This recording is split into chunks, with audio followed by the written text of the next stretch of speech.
Que mon conte soit beau et qu'il se déroule comme un fil.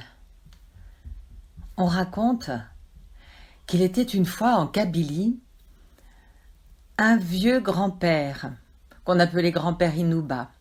Grand-père Inouba, il vivait à l'écart du village dans une maison en bois et il était si vieux qu'il ne pouvait plus marcher.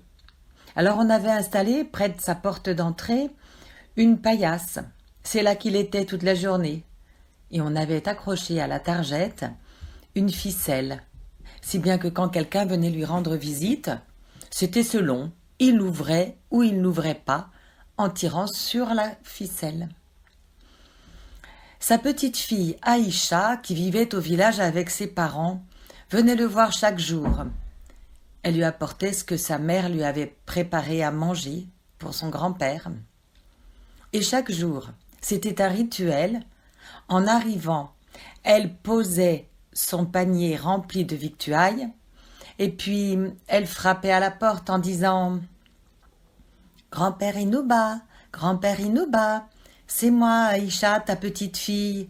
Ouvre-moi la porte pour que j'entre. » Et le grand-père Inouba lui disait « Aïcha, ma petite fille, fais teinter tes petits bracelets d'argent. » Et Aïcha, qui avait plusieurs petits bracelets d'argent sur le bras, elle agitait son bras. Et ses bracelets tintaient. Et grand-père Inouba ouvrait la porte. Alors elle posait à côté de lui ce qu'elle lui avait apporté à manger. Et puis tout en nettoyant la maison, en faisant sa lessive, elle lui racontait ce qu'il se passait au village. Mais dans la région, il y avait un ogre. Et cet ogre, il avait repéré la petite Aïcha. Il faut dire qu'elle était si mignonne et si appétissante. Alors un jour, avant qu'elle n'arrive pour voir son grand-père, il s'est approché de la maison du grand-père Inouba. Et là, avec sa grosse main et avec sa grosse voix, il a dit « Grand-père Inouba, ouvre-moi ta porte. C'est moi Aïcha. » Il s'est raclé la gorge. « Je voudrais rentrer dans ta maison. » Ah, mais le grand-père Inouba, il lui a crié « Non, me dis, je suis peut-être impotent, mais je suis pas complètement sourd. Je sais bien que tu n'es pas ma petite fille et que tu es l'ogre. Va-t'en, jamais de la vie je ne t'ouvrirai. » L'ogre, furieux, il est parti voir le sorcier. Il l'a menacé et il lui a dit « Comment je peux faire pour avoir une petite voix fine et fluette comme celle d'une petite fille ?» Alors le sorcier lui a expliqué « Va donc prendre du miel, mets-en plein ta gorge, et puis allonge-toi au soleil à côté d'une fourmilière, et tu verras, les fourmis feront le travail. » Alors l'ogre a couru jusqu'à un endroit où il savait qu'il y avait plein de ruches. Là, il les a toutes détruites. Il a arraché les rayons de miel, il s'en est mis plein la bouche, ça dégoulinait de partout. Et puis il est allé dans la prairie d'à côté. Il a vu une grande fourmilière. Il s'est couché juste à côté, en plein soleil. Et il a laissé sa bouche grande ouverte, comme le lui avait dit le sorcier. Et il a attendu. Les fourmis sont montées sur lui. Elles ont grimpé le long de son torse, le long de son cou. Elles ont grimpé sur son menton, sur ses lèvres et elles sont rentrées dans sa bouche. Et comme ça, toute la journée, parce qu'il est resté la journée entière, les fourmis ont fait des allées-venues au fond de sa gorge et ressortaient et revenaient, se régalant du miel. Le lendemain matin, l'ogre est retourné chez Inouba. Il a frappé. « Grand-père Inouba, c'est moi ta petite fille Aïcha. Ouvre-moi ta porte pour que j'entre. » Mais le grand-père Inouba a dit « Oh, tu es un fieffé rusé, toi. Tu n'es pas ma petite fille, va-t'en, je ne t'ouvrirai jamais. » L'ogre furieux est retourné voir le sorcier, lui disant que sa recette ne fonctionnait pas du tout. Mais le sorcier lui a rétorqué « Tu es bien impatient, l'ogre. Il faut que tu restes comme ça au moins 4 jours durant. » Alors l'ogre est reparti prendre du miel. À nouveau, il s'est installé à côté de la fourmilière en plein soleil, bouche grande ouverte, et pendant 4 jours, les fourmis sont allées dans sa gorge et se sont régalées de miel, et elles allaient et elles venaient, et elles allaient et elles venaient. Et le 4e jour, l'ogre, il est allé chez le grand-père Inouba.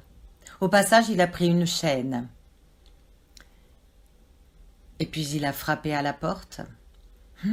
Et avec sa petite voix, qui ressemblait en tout point à la voix d'Aïcha, il a dit « Grand-père Inouba, c'est moi ta petite fille Aïcha. Ouvre pour que je puisse rentrer. » Aïcha, ma petite fille, fais teinter tes petits bracelets d'argent. Alors l'ogre, il a fait sonner tout doucement la chaîne qu'il avait prise. Et le grand-père Inouba, il a tiré sur la ficelle, la targette s'est ouverte, l'ogre est rentré dans la maison et je vous laisse imaginer ce qui s'est passé. Quelque temps plus tard, Aïcha est arrivée.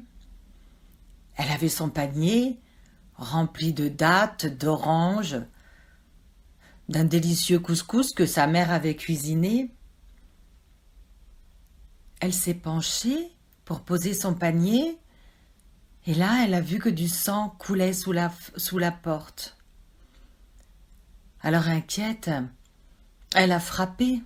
« Grand-père Inouba, c'est moi, Aïcha, ta petite fille. Ouvre-moi ta porte pour que j'entre. » Mais quand elle a entendu la voix de l'ogre lui répondre « Aïcha, ma petite fille, fais sonner tes petits bracelets d'argent. » Eh bien là, elle a compris. Elle savait qu'il y avait un ogre dans les environs.